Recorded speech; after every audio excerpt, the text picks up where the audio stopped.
Hi best choice எவர் ட்ராமாவோட episode 3 தான் பார்க்க போறோம். இந்த எபிசோடோட ஸ்டார்டிங்ல ஜியாங் வரான்றதுக்காக ஹீரோயினோட அம்மா வந்து நல்ல வகையா சமைச்சிட்டு இருக்காங்க. அப்ப அங்க ஹீரோயின் வந்து அம்மா உங்களுக்காக ஏதாவது ஹெல்ப் பண்ணிட்டா அப்படின்னு கேட்கும்போது, இல்லம்மா இன்னைக்கு ஜியாங் உன்னை பாக்குறதுக்காக வீட்டுக்கு வரான்ல, அவன் முன்னாடி நீ ரொம்ப அழகா தெரியணும், அதனால இந்த வேலை எல்லாம் நான் பாத்துக்கிறேன், நீ போய் நல்லா அழகா ரெடி ஆகுன்னு அவளை அனுப்பிச்சு வச்சிடறாங்க. இந்த பக்கம் ஜியாங்க காட்டுறாங்க, அவனும் ஹீரோயினோட பேரண்ட்ஸை மீட் பண்றதுக்கு தான் ரெடி ஆயிட்டு இருக்கான். அப்ப அவங்க அம்மா வராங்க. இவன் கேட்கறான், அம்மா இங்க என்ன பண்றீங்க இந்த டைம்ல அப்படின்னு சொல்லிட்டு. நான் தான் சொல்லியிருந்தேனடா ஷாங்கோட பொண்ணை பார்க்க போறோம்னு சொல்லிட்டு அதான் வந்தேன் அப்படின்னும் போது இவனுக்கு கடுப்பாயிடுது. அம்மா அன்னைக்கே தெளிவா சொல்லிட்டல, எனக்கு இதெல்லாம் இன்ட்ரெஸ்ட் இல்ல, நான் ஹீரோயினை மட்டும் தான் லவ் பண்றேன், அவளை மட்டும் தான் கல்யாணம் பண்ணிப்பேன், மறுபடியும் ஏன் இப்படி எல்லாம் என்ன டார்ச்சர் பண்றீங்க அப்படின்னும் போது, இதோ பாரா இதுல நான் எதுவும் பண்ணல, உங்க அப்பா தான் இந்த மீட்டிங் அரேஞ்ச் பண்ணிருக்காங்க, போலனா நல்லா இருக்காது, அதனால தயவு செஞ்சு உங்க அப்பாக்காகவாது ஒரே ஒரு வாட்டி மட்டும் இந்த மீட்டிங் வாயேன் அப்படின்னு கூப்பிடும்போது இவனும் புரிஞ்சுக்கிறான். வேற வழி இல்லாம சரிம்மா இதாம்மா லாஸ்ட், இதுக்கப்புறம் இந்த மாதிரி என்ன கேட்காம எந்த ஒரு மீட்டிங்கும் அரேஞ்ச் பண்ணக்கூடாது, எனக்கு இதுல இன்ட்ரெஸ்டும் இல்ல, நான் இன்னொரு வாட்டி தெளிவா சொல்லிக்கிறேன் அப்படின்னு ஒரு கண்டிஷன் வச்சுதான் போறான். ஒரு பெரிய ரெஸ்டாரண்ட்ல தான் மீட்டிங் அரேஞ்ச் பண்ணிருக்காங்க. ஜியாங் வந்து போனையே பார்த்துட்டு இருப்பானா, அதை பார்த்துட்டு அந்த பொண்ணு கேட்கறா, என்ன அடிக்கடி போனையே பார்த்துட்டு இருக்கீங்க, ஏதாவது முக்கியமான வேலை இருக்கா அப்படின்னு சொல்லிட்டு. அவனும் ஆமான்னு சொல்லிடுறான். இந்த பக்கம் பார்த்தா இவங்களோட பேரண்ட்ஸ் வந்து இவங்களே பார்த்துட்டு இருக்காங்க, ஏதாவது பாண்டிங் கிரியேட் ஆகுதா, ரெண்டு பேருக்குள்ள நல்லா ஒத்து போதா அப்படின்னு பார்த்துட்டு இருக்காங்க. இதை கவனிச்ச ஜியாங் வந்து ஐயோ இவங்க வேற பார்த்துட்டு இருக்காங்களே, பேசலன்னா நல்லா இருக்காது அப்படின்னு சொல்லிட்டு சும்மா என்ன பேசுறதுன்னே தெரியாம நீங்க புக் படிப்பீங்களா அது இதுன்னு சொல்லி காமனா ஏதோ பேசிட்டு இருக்கான். அதுக்கப்புறம் இவனாலேயே முடியல, சே எவ்வளவு நேரம் தான் நடிக்கிறது அப்படின்னு சொல்லிட்டு, இங்க பாருமா நான் தெளிவா பாயிண்ட்கே வந்துடுறேன், எனக்கு இந்த மீட்டிங் இந்த டேட்டிங் எல்லாம் சுத்தமா இன்ட்ரெஸ்டே இல்ல, எங்க அப்பா தான் ஃபோர்ஸ் பண்ணி எனக்கே தெரியாம இந்த மீட்டிங் அரேஞ்ச் பண்ணிட்டாங்க, எனக்கு ஆல்ரெடி கேர்ள் ஃப்ரெண்ட் இருக்கு, அதனால நீ எந்த ஹோப்ஸும் வச்சுக்காத. இந்த பொண்ணு கேட்கறா, ஓ அப்பனா சும்மா நம்ம பேரண்ட்ஸ் முன்னாடி நடிக்கணும் அப்படிதானே அப்படின்னும் போது இவனும் கரெக்ட், ரொம்ப கிளவரான பொண்ணு தான் நீ, சரி உன்னோட விசாட் நம்பர் கூட நம்ம எப்பயாச்சும் ஃப்ரெண்ட்லி கெட் டுகெதர்லாம் வச்சுக்கலாம் அப்படின்னு சொல்லிட்டு நம்பரை கேட்கறான். அவளும் என்ன நினைச்சாலோ தெரியல, நம்பர் எல்லாம் கொடுக்குறா. இதை பார்த்துட்டு அவங்க பேரண்ட்ஸ்க்கு குஷி ஆயிடுது, பரவாயில்ல நம்பர்ல எக்ஸ்சேஞ்ச் பண்ணிட்டு இருக்காங்க, ரெண்டு பேருக்கும் ஒருத்தர் பிடிச்சிருக்கு போல அப்படின்னு டிஸ்கஸ் பண்ணிட்டு இருக்காங்க. இங்க ஜியாங் வந்து ஹீரோயினுக்கு மெசேஜ் பண்ணிட்டு இருக்கான், நான் ஒரு மீட்டிங்ல மாட்டிக்கிட்டேன், வரது கொஞ்சம் லேட் ஆகும், ஆண்டி கிட்ட சொல்லிடு அப்படின்னு சொல்லிட்டு கட் பண்ணா ஹீரோவை தான் காட்டுறாங்க. இவன் வந்து பாட்டிமா கூட பேசிக்கிட்டே வந்துட்டு இருக்கான். ஸ்ரீ உனக்கு ஞாபகம் இருக்கா அப்படின்னு கேட்கும்போது எனக்கு எதுவும் ஞாபகம் இல்லையே பாட்டி அப்படின்றான். டே ஏண்டா அதுக்குள்ள மறந்துட்டியா, சின்ன வயசுல நீயும் நானும் சேர்ந்து தான்டா இதை நட்டு வச்சோம், பாத்தியா நீ எப்படி வளர்ந்து நிக்கிறியோ அதே மாதிரிதான் அந்த மரமும் அவ்வளவு அழகா வளர்ந்துருக்கு அப்படின்ற மாதிரி சொல்றாங்க. இவன் வந்து பரவாயில்ல பாட்டி, இந்த வயசுல உங்களுக்கு இவ்வளவு மெமரி பவர் இருக்கு, ஆனா நான் தான் மறந்துட்டேன் அப்படின்ற மாதிரி சொல்லிட்டு இருக்கும்போது பாட்டி சொல்றாங்க, நீ சின்ன வயசுல உங்க பேரண்ட்ஸ் கூட அப்ராட் போயிட்டதுக்கு அப்புறம் நான் உன்னோட ஞாபகங்களோட தான் வாழ்ந்துட்டு இருந்தேன், அதனாலதான் எனக்கு எல்லாமே நல்லா ஞாபகம் இருக்கு அப்படின்னும் போது, இல்ல பாட்டி நானும் உங்களை ரொம்ப மிஸ் பண்ணேன் பாட்டி அப்படின்ற மாதிரி சொல்றான். ஆமா பாட்டி நீங்க ஏன் நர்சிங் ஹோம்ல இருக்கீங்க,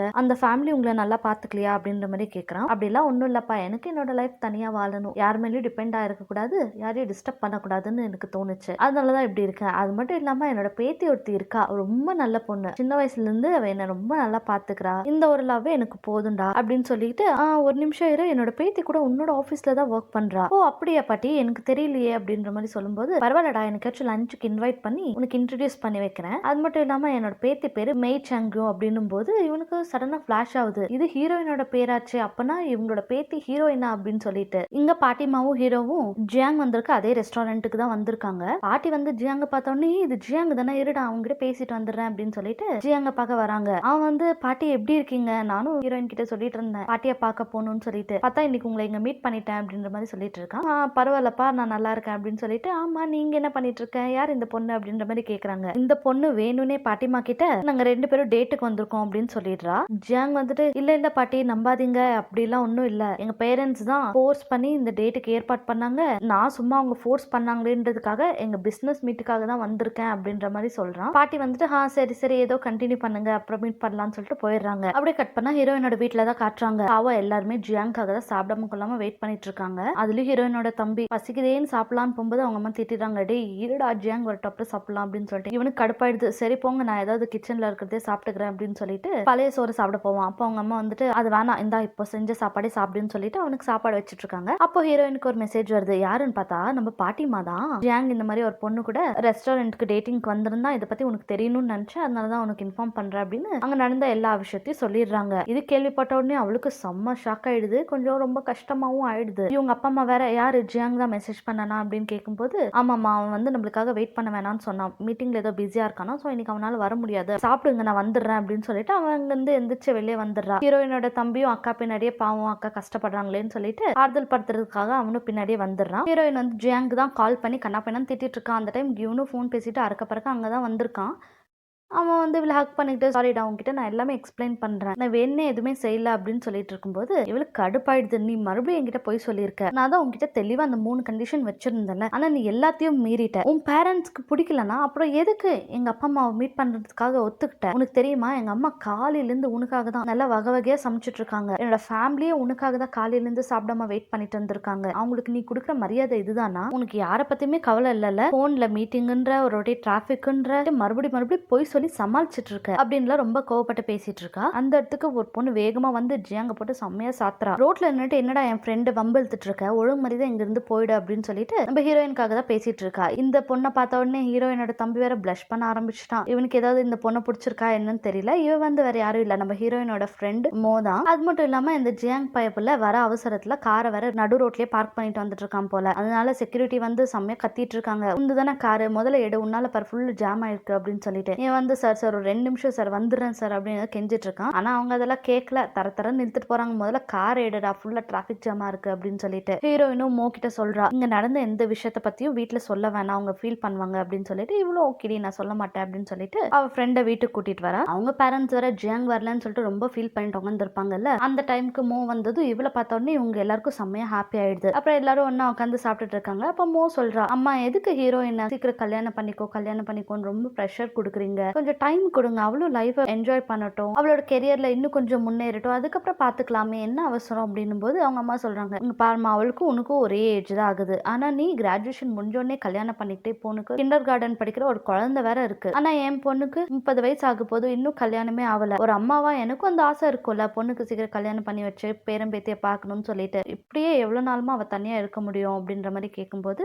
அதுக்கு மோ சொல்றா, இல்லம்மா எனக்கு ஆல்ரெடி டிவோர்ஸ் ஆயிடுச்சு அப்படின்னு சொல்லிட்டு. இது கேட்டோடனே எல்லாருக்கும் ஷாக் ஆகுது, என்ன சொல்ற நீ அப்படின்னு சொல்லிட்டு. அப்போ சின்ன வயசுல எதுவுமே தெரியல, எல்லாமே நல்லா இருந்த மாதிரி தான் இருந்துச்சு, அதனால கல்யாணம் பண்ணிக்கிட்டேன், ஆனா அதுக்கப்புறம் தான் எனக்கு கொஞ்சம் கொஞ்சமா மேரேஜ் லைஃப் ஃபேமிலி இதை பத்தி எல்லாம் புரிய ஆரம்பிச்சது, எனக்கு பெருசா செட் ஆகல, 2 பேரும் சேர்ந்து இருந்து கஷ்டப்படுறது வர பிரிஞ்சு ஹாப்பியா இருக்கலாம்னு தோணுச்சு, அதை டிவோர்ஸ் பண்ணிட்டேன், அதனால தான் அம்மா சொல்றேன் கல்யாணத்துக்கு ஃபோர்ஸ் பண்ண வேணாம், அவளை கொஞ்சம் ஃப்ரீயா விடுங்க, அவளே நல்லா யோசிச்சு முடிவு பண்ணிப்பா அப்படின்ற மாதிரி சொல்றா. ஹீரோயினோட அம்மா கேக்குறாங்க, சரி அதெல்லாம் விடு, இப்போ உன் பையன் எங்க அப்படின்னு சொல்லிட்டு. அவன் அவங்க அப்பா கூட தாமா இருக்கான், நான் வந்து இங்க பிசினஸ் ஸ்டார்ட் பண்ணலாம்னு சொல்லிட்டு நம்ம ஊருக்கே திரும்பி வந்துட்டேன் அப்படின்னு சொல்லிட்டு இருக்கும்போது எல்லாம் கொஞ்சம் நினைச்சு சோகமாகறாங்க. இப்ப எதுக்கு எல்லாம் சோகமாறீங்க, நானே ஜாலியா தானே இருக்கேன், உங்களுக்காக நிறைய கிஃப்ட்ஸ் வாங்கிட்டு வந்திருக்கேன், இருங்க முதல்ல அது தரேன் அப்படின்னு சொல்லிட்டு எல்லாருக்காகவும் கிஃப்ட்ஸ் கொடுக்குறா. இப்படியே எல்லாரும் ஜாலியா பேசிக்கிட்டு சாப்பிட்டுட்டு இருக்காங்க. அப்படியே டின்னரும் முடியுது. ஹீரோயினும் மூவும் பேசிக்கிட்டே வந்துட்டு இருக்காங்க. இப்ப ஃப்ரீயா தானே இருக்க, வா நம்ம ஒரு இடத்துக்கு போலாம் அப்படின்னு சொல்லிட்டு, இங்க பாரு இந்த பில்டிங்ல தான் நான் பிசினஸ் ஸ்டார்ட் பண்ண போறேன், கீழே வந்து நான் ஜுவல்லரி ஸ்டோர் ஓபன் பண்ண போறேன், மேல நான் தங்கிப்பேன் அப்படின்ற மாதிரி சொல்லும்போது ஹீரோயினுக்கும் அவ ஃப்ரெண்ட் நினைச்சு செம்ம சந்தோஷமா தான் இருக்கு. அதுக்கப்புறம் 2 பேரும் குடிச்சுக்கிட்டே பேசுறாங்க. மோ கேக்குறா, உனக்கும் ஜெங்க்கும் என்னடி பிரச்சனை, என்ன நடந்துட்டு இருக்கு அப்படின்னு. உனக்கு டேஸ் அண்ட் ஹோம் ஃபர்னிச்சிங் கம்பெனி தெரியுமா, அந்த கம்பெனியே ஜியாங்கோடது தான், அவன் பெரிய பணக்கார வீட்டு பையன், ஆனா இத்தனை வருஷமா என்னை ஏமாத்திட்டு இருந்திருக்கான் அப்படின்ற மாதிரி சொல்லும்போது இவ ஃப்ரெண்டுக்கு செம்ம கடுப்பாயிடுது. அட பாவி, ஏழை வீட்டு பையன் சொல்லிட்டு இவ்வளவு நடிச்சிருப்பான் உன்கிட்ட, பத்தாததுக்கு அப்பப்போ பணம் இல்லைன்னு சொல்லிட்டு காசு எல்லாம் வேற நீ கொடுத்துருக்க, மனசாட்சியே இல்லாம அதையும் வாங்கிக்கிட்டு உன்கிட்டயும் நடிச்சிட்டு இருந்திருக்கானா அப்படின்ற மாதிரி கேக்குறா. ஆமா, இது கூட தெரிஞ்சுக்காத முட்டாளா இருந்திருக்கேன் அப்படின்னு ஃபீல் பண்ணி சொல்லிட்டு இருக்கா. ஆரம்பத்துல அவன் பெரிய பணக்கார வீட்டு பையன் தெரிஞ்சப்போ எனக்கும் உள்ளுக்குள்ள லைட்டா ஹோம் லோன் கார் லோன் இதுக்கெல்லாம் கஷ்டப்பட தேவையில்லை, நம்மளும் ஒரு நல்ல பையனை கல்யாணம் பண்ணிட்டு செட்டில் ஆக போறோம் அப்படின்ற மாதிரி தோணுச்சு. ஆனா 3 வருஷமா அவனுக்காக நான் என்னென்னலாம் பண்ணிருப்பேன், இந்த உண்மை அவன் என்கிட்ட இருந்து மறைச்சிட்டானே அப்படின்னு நினைக்கும் போது எனக்கு கொஞ்சம் வருத்தமா இருக்கு. அது மட்டும் இல்லாம உன்னோட மேரேஜ் லைஃப் பார்த்து எனக்கு கொஞ்சம் கன்ஃபியூசிங்கா வேற இருக்கு, கல்யாணம் பண்ணிக்கலாமா வேணாமான்னு சொல்லிட்டு. மேரேஜ்ன்றது அவ்வளோ இம்பார்ட்டன்ட்டா, கண்டிப்பா பண்ணிக்கிட்டே ஆகணுமா அப்படின்னு கேட்கும்போது மோ சொல்றா, அப்படின்லாம் யாரு சொன்னா, இப்ப பாரு நான் கல்யாணம் பண்ணிட்டேன், இப்ப டைவர்ஸ் ஆயிடுச்சு, என்னோட மேரேஜ் லைஃப் முடிஞ்சிருச்சு, ஆனா எனக்கு அப்படி தோணல, நான் ஹாப்பியா தான் இருக்கேன், எனக்கு புதுசா ஒரு லைஃப் ஸ்டார்ட் ஆன மாதிரி தான் இருக்கு, ஏன்னா புதுசா பிசினஸ் ஸ்டார்ட் பண்ண போறேன், இப்ப பிரசன்ட்ல வேற எதை பத்தியும் யோசிக்காம நான் ரொம்ப ஹாப்பியா இருக்கேன், அதனால கவலைப்படாத, நீ நல்லா டைம் எடுத்துக்கோ, அவசரப்படாத, அவ்வளவுதான் அப்படின்ற மாதிரி எல்லாம் அட்வைஸ் பண்ணிட்டு இருக்க. அதுக்கு ஹீரோயினும் ஆமா கல்யாணம் ஆகுற வரைக்கும் நானும் உங்க கூட சேர்ந்து ஜாலியா ஊர் சுத்துறேன், நல்ல பசங்களெல்லாம் சைட் அடிச்சுட்டு கமெண்ட் பண்ணிக்கிட்டு செம்ம என்ஜாய் பண்ணலாம் அப்படின்னு சொல்லிட்டு ஜாலியா பேசிக்கிட்டு இருக்காங்க. கட் பண்ணா ஹீரோயின் வந்து வீட்டுக்கு வந்துடுறா. அப்போ அவங்க அம்மா அவங்க அப்பா கிட்ட சொல்லிட்டு இருக்காங்க, நம்ம ஹீரோயின் வந்து ஒரு பெரிய வீட்டுக்கு மருமகளா போறா, அதுக்கு நிறைய காசு தேவைப்படுது, நம்ம கிட்ட இருக்க சேவிங்ஸ் பேங்க் அக்கௌண்ட் எல்லாத்தையும் செக் பண்ணிட்டாங்க, காசே பத்த மாட்டேங்குது, நம்மளுக்கு இன்னும் நிறைய காசு தேவைப்படுது, இங்க பாருங்க நீங்க வாங்கி கொடுத்த இந்த செயின், அதுக்கப்புறம் என்கிட்ட 2 கோல்டு கம்மல் இருக்கு, அதையும் எல்லாத்தையும் வித்துட்டா அப்ப நம்மளுக்கு இன்னும் கொஞ்சம் பணம் கிடைக்கும்ல அப்படின்னு டிஸ்கஸ் பண்ணிட்டு இருக்காங்க. இதை வந்து ஹீரோயின் கேட்டுறா, பாவம் இவளுக்கு ரொம்ப கஷ்டமாயிடுதாச்சும், நம்ம கல்யாணத்துக்காக இவங்க இவ்வளவு கஷ்டப்படுறாங்களே அப்படின்னு சொல்லிட்டு. அடுத்த நாள் ஆஃபீஸ்ல தான் காட்டுறாங்க. ஈவென்ட்கான ப்ராஜெக்ட் டிஸ்கஷன் தான் போயிட்டு இருக்கு. ஃபர்ஸ்ட் எடுத்த உடனே ஊதா அவளோட ப்ராஜெக்ட் பத்தி எக்ஸ்பிளைன் பண்ணிட்டு இருக்கா. இவளோட ப்ராஜெக்ட் கேட்ட உடனே ஹீரோ செம்ம டென்ஷன் ஆயிடுறான். உங்களுக்கு கொஞ்சமாவது கிரியேட்டிவிட்டின்றது ஒன்று இருக்கா இல்லையா? லாஸ்ட் இயர் நீங்க என்ன ப்ராஜெக்ட் சப்மிட் பண்ணீங்களோ அதே ப்ராஜெக்ட்டை கொஞ்சம் கூட சேஞ்சஸ் கூட பண்ணாம அப்படியே காப்பி பேஸ்ட் பண்ணி இந்த வருஷமும் எடுத்துட்டு வந்திருக்கீங்க. இதுக்காக தான் நான் உங்களுக்கு சம்பளம் எல்லாம் கொடுத்துட்டு இருக்கேனா அப்படின்னு சொல்லி செம்மையா டென்ஷன் ஆயிடுறான். அப்புறம் அடுத்து யாரோட டர்ன் அப்படின்னு கேட்கும்போது ஹீரோயின் வந்து சார் எந்த அப்படின்னு சொல்லி அவளோட ப்ராஜெக்ட் எக்ஸ்பிளைன் பண்ண ஆரம்பிக்கிறா. இவளோட ப்ராஜெக்டோட தீம் என்னன்னா ரொமான்டிக் 520th டே அப்படின்றது தான். 520th 5 மே 20th டே அன்னைக்கு இவங்க கண்ட்ரில வந்து சைனீஸ் வேலண்டைன்ஸ் டே கொண்டாடுவாங்க. அந்த ஈவென்ட்டுக்கு வந்து இப்படி ஒரு பேர் வச்சு இதோட கான்செப்ட் எக்ஸ்பிளைன் பண்ண ஆரம்பிக்கிறா. இந்த வேலண்டைன்ஸ் டே அன்னைக்கு கப்பல்ஸ் மட்டும் டைம் ஸ்பெண்ட் பண்ற மாதிரி இல்லாம நம்ம ஏன் அவங்க ஃபேமிலியை கூட இன்வால்வ் பண்ணக்கூடாது? அவங்களுக்கு அவங்க ஃபேமிலியை இன்ட்ரடியூஸ் பண்றதுக்கு ஒரு சான்ஸ் கிடைச்ச மாதிரியும் இருக்கும். அது மூலியமா நம்மளும் நிறைய ஈவென்ட்ஸ் கண்டக்ட் பண்ணலாம், நிறைய புது புது டிஷ்ஷஸ் எல்லாம் அறிமுகப்படுத்தலாம். இது மூலியமா நம்மளுக்கும் ஃபேமிலி ஆடியன்ஸ் எல்லாம் நிறைய கிடைப்பாங்கல்ல அப்படின்ற மாதிரி சொல்லிட்டு இருக்கா. இதை கேட்டுட்டு ஹீரோ வந்து என்னம்மா நீ எந்த காலத்துல இருக்க,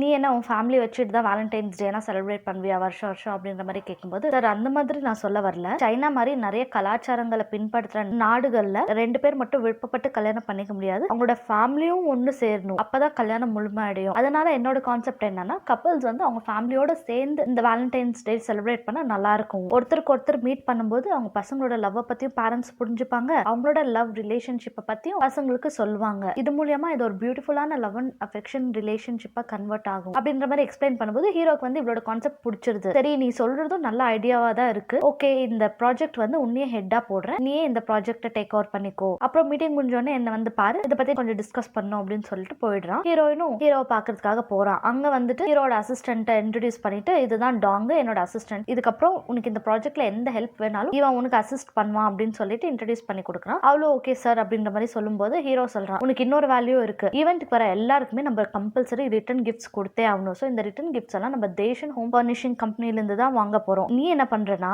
அந்த கம்பெனிக்கு போயிட்டு எவ்வளவு முடியுமோ அந்த அளவுக்கு அந்த ரிட்டர்ன் கிஃப்ட்ஸோட பிரைஸை வந்து கம்மிக்கு கோட் பண்ணி நம்மளுக்கு ப்ராஃபிட் வர மாதிரி வாங்கிட்டு வர அப்படின்ற மாதிரி சொல்றான். இதை கேட்டுட்டு ஹீரோயினுக்கு வந்து ஒரு மாதிரி சுருக்குன்னு ஆயிடுது. தேஷன் கம்பெனியோட அடுத்த வாரிசு என் பாய் ஃப்ரெண்ட் தான் தெரிஞ்சுக்கிட்டு வேணும்னே பேரம் பேசுற வேலை எனக்கு கொடுத்துருக்கீங்க, அதனாலதான் என் ப்ராஜெக்ட் கூட அக்செப்ட் பண்ணிக்கிட்டீங்களா? அது மட்டும் இல்லாம என்னோட ரிலேஷன்ஷிப்பையும் வேல்யூ நான் எப்பவுமே கம்பைன் பண்ண மாட்டேன், என்னால என் பாய் ஃப்ரெண்ட் கிட்ட போய் இந்த பிரைஸ் எல்லாம் கம்மி பண்ண சொல்லி கேட்க முடியாது, இதுக்காக தான் நீங்க என்னோட ப்ராஜெக்ட் செலக்ட் பண்ணிருக்கீங்க அப்படின்னா இந்த ப்ராஜெக்டே எனக்கு தேவையில்லை, வேற யாருக்காவது கொடுத்துருங்க அப்படின்ற மாதிரி பேசிடுறா. இது கேட்டுட்டு ஹீரோ வந்து ஒரு நிமிஷம் நில்லுங்க, நான் என்ன சொல்ல வரேன்றது கேட்காம நீங்க பாட்டுக்கு இஷ்டத்துக்கு பேசினா எப்படி? இப்போ இந்த கம்பெனி இல்லாம வேற ஏதாவது கம்பெனிக்கு போனா கூட நம்ம என்ன பண்ணுவோம், நம்மளுக்கு லாபம் வரணும், அதனால நம்ம முடிஞ்ச அளவுக்கு கம்மி பிரைஸுக்கு தான் கோட் பண்ணி டெண்டர் வாங்கிட்டு வருவோம். அதே தான் நான் இங்கேயும் பண்ண சொல்றேன், நம்மளுக்கு நம்மளோட ப்ராஃபிட் முக்கியம் இல்ல, அதே நீங்க இந்த மாதிரி தப்பா எடுத்துக்கிறீங்க, உங்க கான்செப்ட் நல்லா இருந்ததுனால உங்களுக்கு ஒரு சான்ஸ் கொடுக்கலாமேன்னு பார்த்தேன், அவ்வளவுதான் அப்படின்ற மாதிரி சொல்லும்போது ஹீரோயினும் சரி ஓகே சார் நான் ட்ரை பண்றேன் அப்படின்னு சொல்லிட்டு அவ அங்கிருந்து போயிடுறா. கட் பண்ணா நம்ம ஹீரோயின் எப்படி பாய் ஃப்ரெண்ட் கிட்ட எல்லாம் ஹெல்ப் கேட்பா, அவதான் அவளோட ஒர்க் விஷயத்துல ரொம்ப நேர்மையான ஆளாச்சு, அதனால டைரக்டா அந்த கம்பெனியோட மேனேஜர்ஸே மீட் பண்ணி பேசலாம்னு சொல்லிட்டு அந்த கம்பெனிக்கு வந்திருக்கா. அங்க பார்த்தா மேனேஜர்ஸ் ஏதோ மீட்டிங் விஷயமா வெளியே போயிருக்காங்கன்னு சொல்லும்போது இவ ஓகே நான் வெயிட் பண்றேன் அப்படின்னு அங்கேயே உட்காந்து அவ வேலையை பார்க்க ஆரம்பிச்சிடறா. ரொம்ப நேரம் கழிச்சுதான் மேனேஜர்ஸ் எல்லாம் வராங்க. அவங்க ஹீரோயினை பார்த்ததும் என்ன இந்த பொண்ணு இன்னும் இங்கே வெயிட் பண்ணிட்டு இருக்கா, அதான் எல்லா டீலிங்கும் ஏற்கனவே முடிஞ்சிருச்சுல, இப்ப நம்மளால எதுவும் பண்ண முடியாது, ஆனா இந்த பொண்ணு வேற காலையில இருந்து பாவம் வெயிட் பண்ணிட்டு இருக்காளே என்ன பண்றது, சரிவா ஏதாவது பேசி சமாளிக்கலாம் அப்படின்னு சொல்லிட்டு இவங்க உள்ள வந்து